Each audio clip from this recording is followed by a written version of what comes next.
Welcome back, everybody, for another deep dive with us. Today, we are going to try to see what the future holds. We're going to be talking about tunnels, SI, electric vehicles, space travel, all that good stuff. A future of everything, really. Yeah. And the way we're going to do this is we're going to be looking at a couple different sources today. We've got excerpts from an interview with Elon Musk at a TED conference. Always a good source for bold predictions. Right. And also, we're going to be taking a look at this new AI-powered hotel in Las Vegas that looks pretty wild. I'm already a little creeped out just thinking about it, but excited to dive in. I know. It's one of those things where you're like, that's amazing, but is that really what I want, you know? Right. So let's jump in, shall we? Let's start with Elon Musk because, as always, he's got some pretty big ideas. Oh, yeah. And one of the ones that really caught my attention was his plan to tackle traffic congestion with, get this, a three-dimensional network of tunnels. This is where his company, the Boring Company, comes in. Yeah. They are, well, boring, but they're trying to make tunneling so much more affordable and efficient. Right. Like, he actually joked about a snail named Gary that's currently 14 times faster than a tunnel boring machine. That's classic Elon. It's true. But the point he's making is that traditional tunneling is just so slow and expensive. But his vision is to make tunnels like the way to travel, you know? But the question is, why tunnels? Why not just flying cars at that point? Right. And Elon has an answer for that, of course. He says, think about the noise, all that wind force, and just things falling out of the sky. It's just not very safe or practical in his view. Yeah, I never thought about things just falling out of the sky, but that would not be good. Yeah. So tunnels just make a lot more sense to him, I think. I guess so. And if they're deep enough, they're pretty much undetectable. Like, you wouldn't even know they're there. It's like a whole secret network under our feet. Exactly. And he doesn't just imagine cars going through these tunnels. He also talks about incorporating the Hyperloop into them. Oh, yeah, the Hyperloop. That's the super high-speed thing that you could get from, New York to LA in like 3 hours, right? Something like that. Yeah. And they've even got a test track for it already. It's basically this giant vacuum chamber. Wait, a vacuum chamber? How does that even work? Basically, it removes the air resistance so the pod inside can travel at crazy speeds. It's like an air hockey table on a massive scale. That is so wild. So you're telling me we could be zipping through tunnels at hundreds of miles an hour? Potentially, yeah. It's still in the early stages, but that's the idea. But that's crazy. But here's something I don't get. If we have all these super fast ways to travel, won't that just make traffic worse in the long run? Like, didn't he even say that self-driving cars will lead to more traffic? Yeah, that was an interesting point he made. His argument is that when self-driving cars become widely available, they'll be so cheap and convenient that people will use them way more than they do now. So, like, instead of taking the bus or the train, everyone's going to be hopping into their self-driving car to go everywhere. Exactly, even for short trips. Mm-hmm. And that could lead to even more cars on the road. So it's like we're trying to solve one problem, but we're creating a whole new one in the process. It definitely raises some questions about how we manage the transition to a future with autonomous vehicles. Right. And speaking of self-driving cars, Tesla is already making huge strides with their autopilot system. Yeah. And, you know, Elon is a huge believer in AI, especially computer vision for making self-driving work.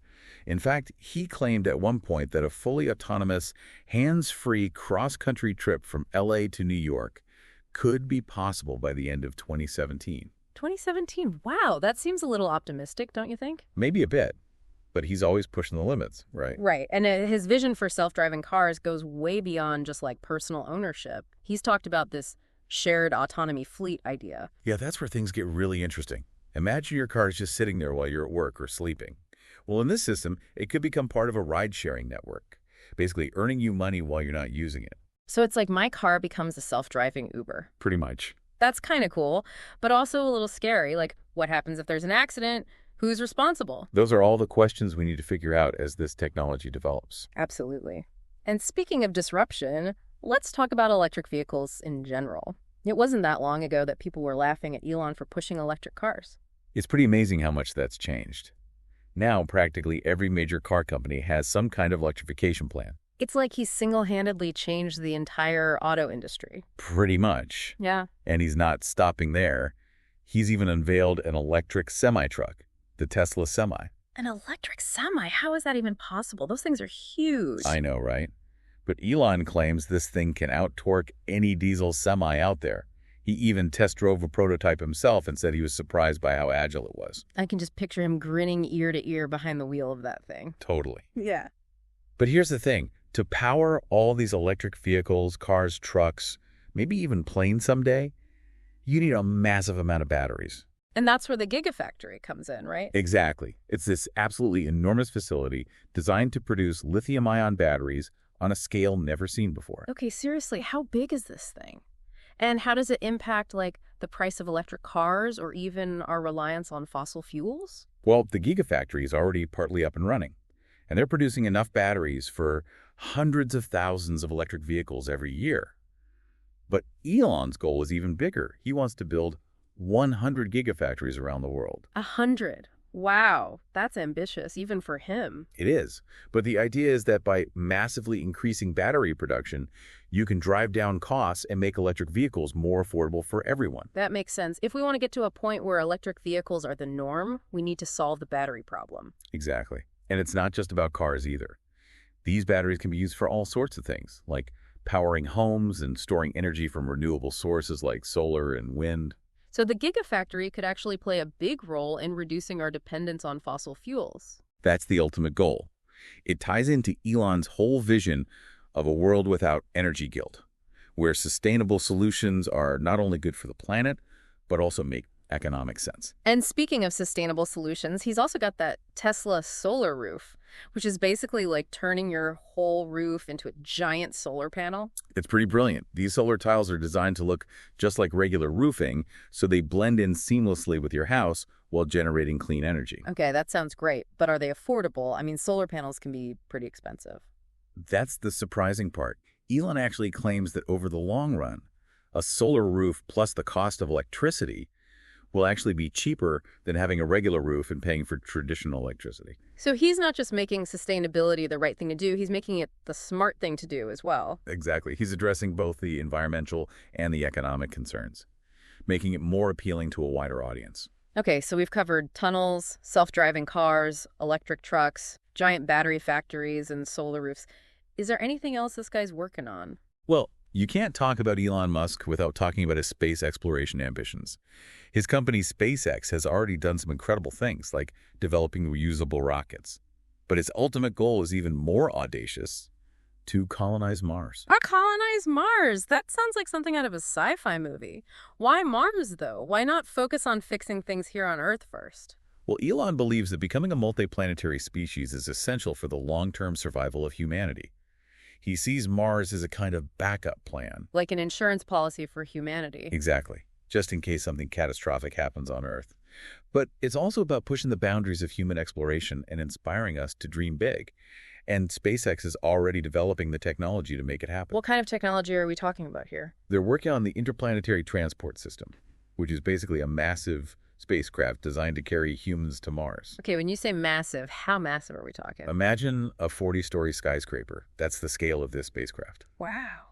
And he seriously thinks we can get people to Mars in our lifetime. He's incredibly ambitious. He's talked about a timeline of 8 to 10 years to get humans on Mars. Okay, so tunnels, electric vehicles, solar roofs, space travel. It's like he's trying to rewrite the rules of what's possible. He definitely likes to think big.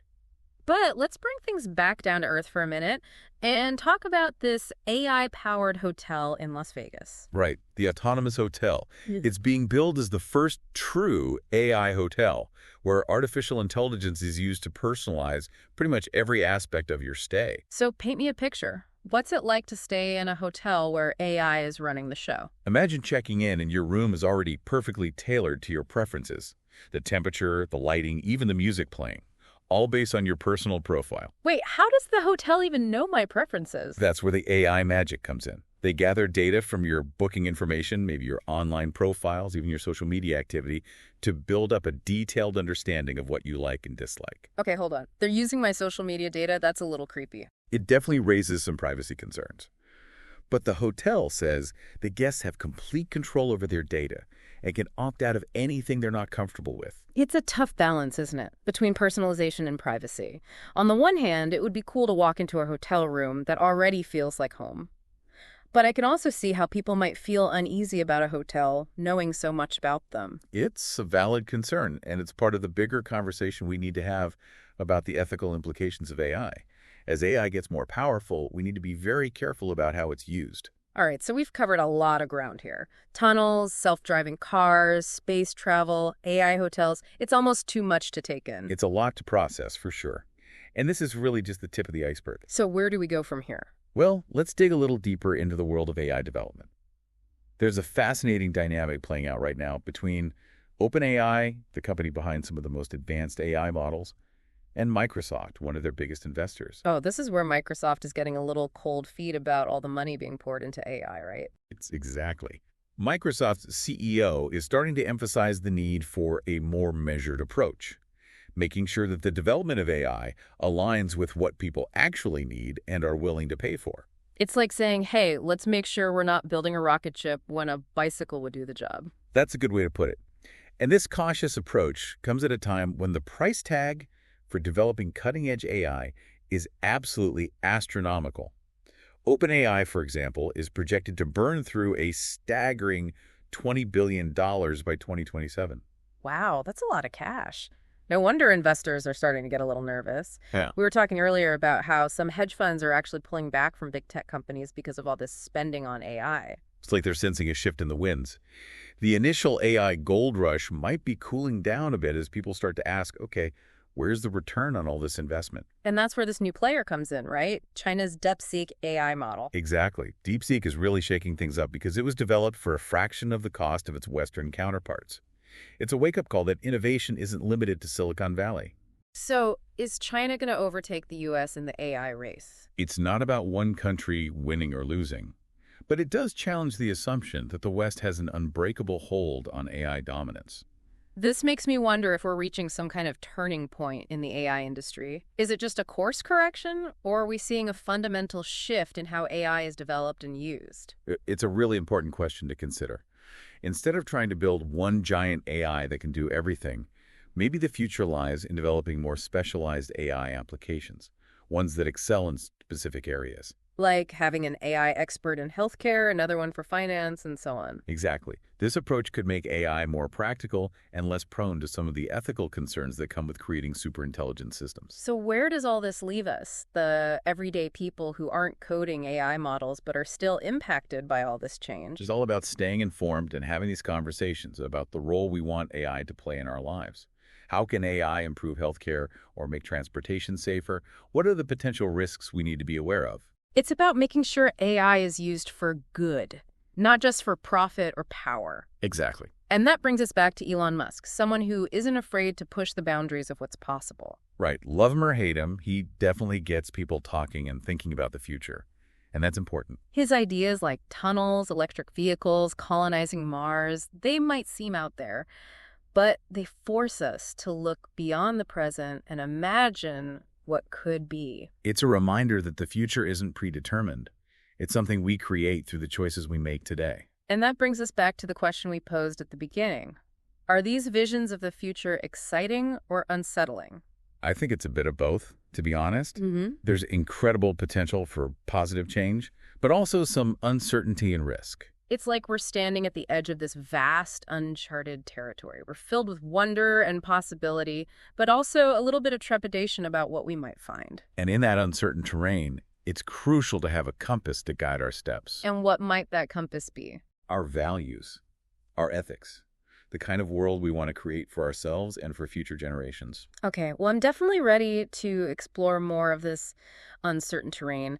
And what better place to start than with that AI-powered hotel in Las Vegas? Well, let's walk through those virtual doors and see what it's really like to have AI cater to your every whim. And let's make sure we keep that ethical compass close at hand.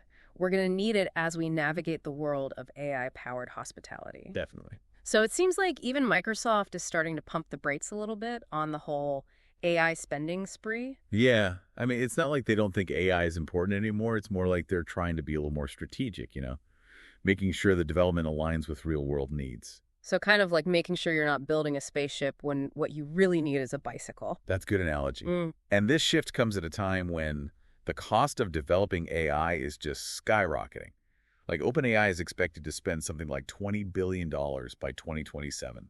20 billion. That's a crazy amount of money. No wonder some investors are getting a little jittery. Like we were saying before, some hedge funds are actually pulling back from big tech because of all the money they're pouring into AI. Right, like they're thinking, hang on a second, is this really sustainable? It's like the AI gold rush might be cooling down a little bit. People are starting to ask, okay, where's the return on all this investment? And that's where this DeepSeek AI model from China comes in. Yeah, DeepSeek is kind of a game changer because it was developed for a fraction of the cost of these Western AI models. It's a good reminder that the West doesn't have a monopoly on innovation. So is China going to take over the AI race now? It's not really about one country winning or losing, but it does show that things are changing really fast in the AI world. It makes me wonder if we're at a turning point for AI. Is this like a course correction, or is it a more fundamental shift in how AI is developed and used? It's a good question. Maybe instead of trying to build one giant AI that can do everything, the future is actually in more specialized AI applications. So like having one AI expert in healthcare, another one for finance, and so on. Right. That way AI can be more targeted and effective and maybe less prone to those ethical concerns that come with creating superintelligent systems. So where does this all leave us? The everyday people who aren't building these AI models but are still affected by them. Well, I think it's important for everyone to stay informed and engage in conversations about the role we want AI to play in our lives. Like, how can AI improve healthcare or make transportation safer? What are the potential risks we need to be aware of? It's about making sure AI is used for good, not just for profit or power. Exactly. And that kind of brings us back to Elon Musk, someone who's always pushing the boundaries, for better or worse. Right. Whether you agree with him or not, he definitely makes people think about the future. And that's valuable. Like his ideas about tunnels, electric vehicles, colonizing Mars, they might seem crazy at first, but they make us look beyond the present and think about what's possible. It's a good reminder that the future isn't set in stone. We create it through the choices we make. And that brings us back to the question we started with. Are these visions of the future exciting or unsettling? Honestly, I think it's a little bit of both. There's this incredible potential for positive change, but also some uncertainty and risk. It's like standing on the edge of a vast unknown territory, right? Yeah. Filled with wonder and possibility, but also some anxiety about what we might find. Exactly. And in that kind of uncertain terrain, it's important to have a compass to guide us. What kind of compass? Our values, our ethics, the kind of world we want to build for ourselves and for future generations. Okay, well, I'm ready to keep exploring this uncertain terrain. And what better place to start than with that AI-powered hotel in Las Vegas? Let's check in and see what it's really like to have AI cater to your every need. And let's not forget that ethical compass. We're going to need it as we navigate the world of AI-powered hospitality. Absolutely. Okay, so we're checking into this autonomous hotel now, this AI-powered wonderland in Las Vegas. You were describing how this AI creates a personalized experience for every guest before they even arrive. Yeah, it's all about hyper-personalization, but driven by artificial intelligence. So you book your stay, right? And the hotel's AI starts building this detailed profile based on you, your preferences, maybe even your online activity or social media. That's both really impressive and kind of freaky. It's like the hotel knows me better than I know myself. That's the whole point. They use all this data to adjust things in your room, like the temperature, the lighting, even the music, before you even walk in. So basically, it's like having a personal butler who knows exactly what I want before you even ask. Pretty cool, but seriously, how much data are they collecting? And do guests have any control over it? The hotel says guests are in control of their data, yeah, and can opt out of anything they're not comfortable with. But it does make you think about this whole idea of trading privacy for convenience. Like, how much am I willing to give up for a perfect hotel experience? Yeah, it's a big question. And it's something we need to be aware of as AI gets more and more integrated into our lives. But getting back to the hotel, what other AI features do they offer? Yeah, what else can this AI do? Well, for one, they have this robot butler system. So you need extra towels or you're hungry in the middle of the night. You don't have to talk to anyone. Just use the panel in your room or an app on your phone, and a robot brings you what you need. So it's like room service, but without having to actually talk to a person. I can get behind that. Right. And the rooms themselves are really flexible. Like they can be reconfigured based on your needs. Let's say you book a one-bedroom suite but realize you need more space. The AI can just unlock an adjoining room, and boom, you've got a bigger suite. That's wild. It sounds like they've really thought of everything. They're definitely pushing the boundaries of what a hotel can be. But will people like it? I mean, are we really ready for AI to take over every aspect of our vacation? It's a good question. On the one hand, the possibilities are exciting. But on the other hand, are we losing something? That human touch, the spontaneity of travel. That's the valid point. It's all about finding the right balance, making sure AI is enhancing our lives, not taking away what makes us human. It seems like that's the big theme here as we wrap up this deep dive. We have all this incredible technology with the potential to reshape our world, but we have to use it responsibly. Exactly. We need to be mindful of the ethical implications, have open conversations about what kind of future we want. We can't just let technology dictate our lives, right? Yeah. We need to be active participants in shaping the future, make sure AI serves humanity, not the other way around. And that brings us back to you, our listener. As you think about all this, what excites you? What worries you? What role do you want to play in this AI-driven world? The future is not set in stone. It's up to us to shape it. So keep exploring, keep questioning, keep imagining what's possible. Thanks for joining us on the Deep Dive.